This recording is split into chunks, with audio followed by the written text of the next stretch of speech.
আজকের এই মাহফিলের মধ্যমণি হিসেবে যিনি বসে আছেন জনাব আলহাজ আকসেদ আলী সরকার, বিশিষ্ট সমাজসেবক ইনায়তপুর।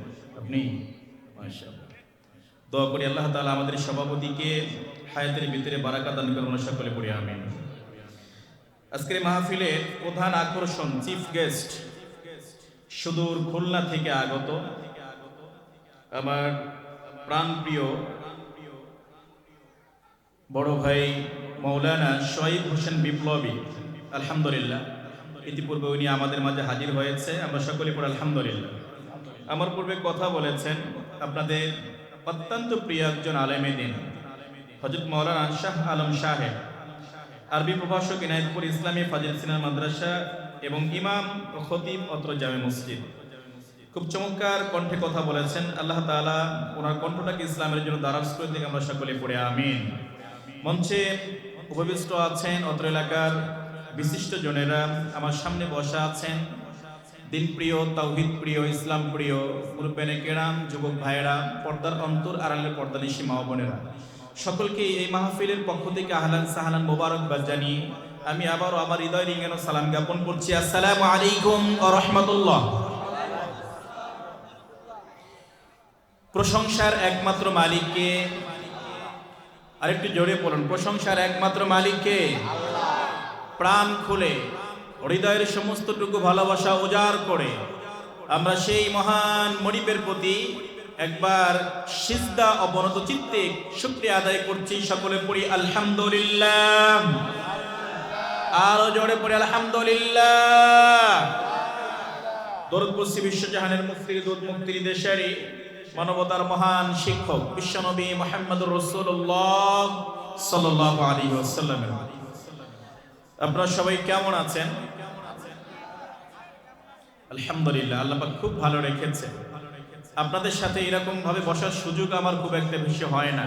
যেটা হয় সেটা মসজিদের ভিতরে, মসজিদের ভিতরে, কিন্তু খোলামেলা পরিবেশে বসার সুযোগ খুব একটা বেশি হয় না। আলহামদুলিল্লাহ, আল্লাহ হয়েছে। যতটুকু সময় পাবো একটু খোলামেলা কথা বলার চেষ্টা করবো ইনশাআল্লাহ। আমরা আজকে যে কথাগুলো শুনবো সেটা হচ্ছে, দুনিয়াতে আমরা এসেছি একটা মিশন নিয়ে। আল্লাহ পাক আমাদেরকে একটা মিশন দিয়ে পৃথিবীতে পাঠিয়েছেন। সেই মিশনটার নাম হচ্ছে ইসলাম। কি বলেন তো দেখি? আর ইসলাম যারা গ্রহণ করে, ইসলামের বিধান যারা মানে, তাদেরকে বলা হয় মুমিন। কি বলা হয়? মুমিন। আমরা আজকে কথা শুনবো মুমিনের পরিচয়, প্রকৃত পরিচয় নিয়ে। মুমিন কারা? আসলে আমরা সকলেই যারা নামাজ পড়ি মুমিন দাবি করি, কিন্তু আসলে প্রকৃতপক্ষে মুমিন কারা, এই মুমিন সম্পর্কে আমরা একটু আলোচনা শোনার চেষ্টা করব ইনশাআল্লাহ। প্রকৃত মুমিন কারা? আমরা কোনো রকমের আজে বাজে কথা না বলে সরাসরি আমরা কোরআন থেকে কথা বলার চেষ্টা করব ইনশাআল্লাহ। যেহেতু আমার সময় বেঁধে দেওয়া, এই জুমার দিনের মতোই হচ্ছে আজকে, সময়টা বেঁধে দেওয়া। জুমার নামাজে যখন ওই যে ঘড়ির দিকে তাকিয়ে থাকতে হয় যে কখন শেষ হয়ে গেল, আলোচনা এখানে স্টপ করতে হবে, আজকেও আমাকে এরকম বেঁধে দেওয়া হয়েছে। তো যাই হোক, তারপরে যতটুকু সময় ইনশাল্লাহ পেয়েছি, যিনি প্রধান মেহমান চমৎকার ভাষায় চমৎকার কণ্ঠে ওয়াজ করে থাকেন, উনি অনেক দূর থেকে এসেছেন, আমার হস্ত প্রত্যেক সপ্তাহে শোনেনি। ওনার আলোচনাগুলো আপনার প্রাণ খুলে শুনবেন।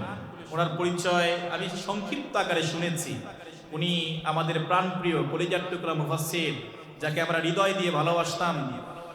বাংলাদেশে তাফসির জগতের সম্রাট যাকে বলা হয়, শহীদ আল্লামা দিলওয়ার হোসেন সাইদুর রহমাতুল্লাহ আলাইহি, উনি ওনার হাতে প্রতিষ্ঠিত মসজিদের খতিব আজকে যিনি এসেছেন।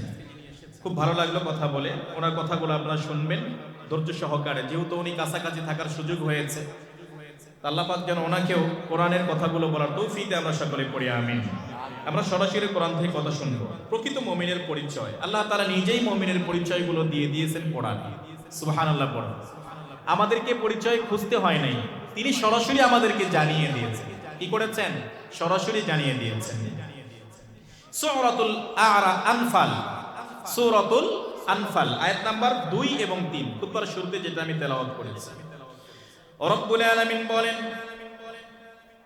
ইন্নামাল মুমিনুনাল্লাযীনা ইযা যুকিরাল্লাহু ওয়াজিলাত কুলুবুহুম ওয়া ইযা তুলিয়াত আলাইহিম আয়াতুহু যাদাতুহুম ঈমানা وعلى ربهم يتوكلون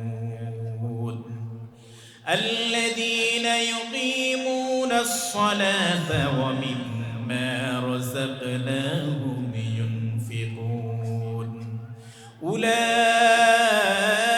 هم المؤمنون حقا لهم درجات عند ربهم ومغفرة ورزق كريم চিল্লায়ে বলুন আল্লাহু আকবার রব্বুল আলামিন জানিয়ে দেন ইন্নামাল মুমিনুনা আল্লাযীনা ইযা যুকিরাল্লাহ ওয়াজিলাত কুলুবুহুম নিশ্চয় প্রকৃত মুমিন তারা যখন আল্লাহর নাম তাদের সামনে স্মরণ করা হয় তাদের হৃদয় সমূহ কেঁপে ওঠে ওয়াজিলাত কুলুবুহুম তাদের অন্তর কেঁপে ওঠে وَإِذَا تُلِيَتْ عَلَيْهِمْ آيَاتُهُ زَادَتْهُمْ ঈমানা আর তাদের সামনে যখন রবের আয়াতগুলো কোরআন তেলাওয়াত করা হয় অটোমেটিক্যালি আল্লাহ তাআলা তাদের ঈমানগুলোকে বৃদ্ধি করে দেন সুবহানাল্লাহ যাদের অন্তর আল্লাহর ভয়ে কেঁপে ওঠে আর যখন আল্লাহর আয়াতসমূহ তাদের সামনে তেলাওয়াত করা হয় তাদের ঈমান বৃদ্ধি করে দেন কে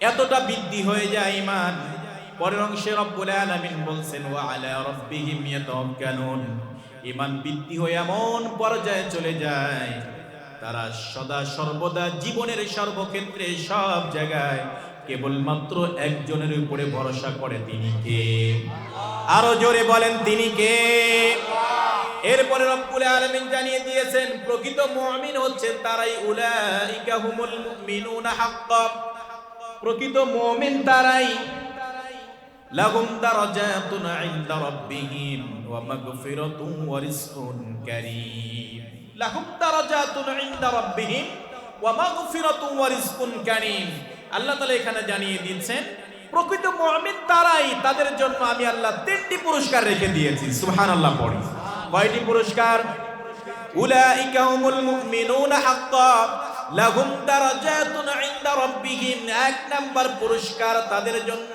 তাদের রবের নিকটে কি রয়েছে সম্মান কি রয়েছে আরো জোরে বলেন কি সম্মান রয়েছে আর রবের কাছে যদি আপনার সম্মান থাকে আর কিছু লাগে যদি রব আপনাকে সম্মানিত করে দুনিয়ার কোনো মানুষ আপনাকে পদদলিত করতে পারবে দুনিয়ার কারো কাছে মাথা নত করতে হবে না গোটা দুনিয়া যদি আপনার পা ধরে শেষে টান দেয় কিন্তু রব আপনাকে উপর দিকে উঠাচ্ছে কোনটার শক্তি বেশি রবের শক্তি বেশি এক নাম্বার পুরস্কার হলো লাহুম দারাজাতুন ইনদা রাব্বিহিম প্রকৃত মুমিন ব্যক্তিদের জন্য আল্লাহ তাআলা রেখে দিয়েছেন সম্মান তার রবের নিকট সম্মান রয়েছে ওয়া মাগফিরা দুই নাম্বার রয়েছে ক্ষমা কি দুই নাম্বার ক্ষমা আর রব যদি আপনাকে ক্ষমা করে তাহলে আর কিছু লাগে না রব ক্ষমা করলে আমাদের চাইতে সৌভাগ্যবান ব্যক্তি আর পৃথিবীতে একটাও হতে পারে না এরপরে পরের অংশে ঢুকে আল্লাহ তাআলা বলছেন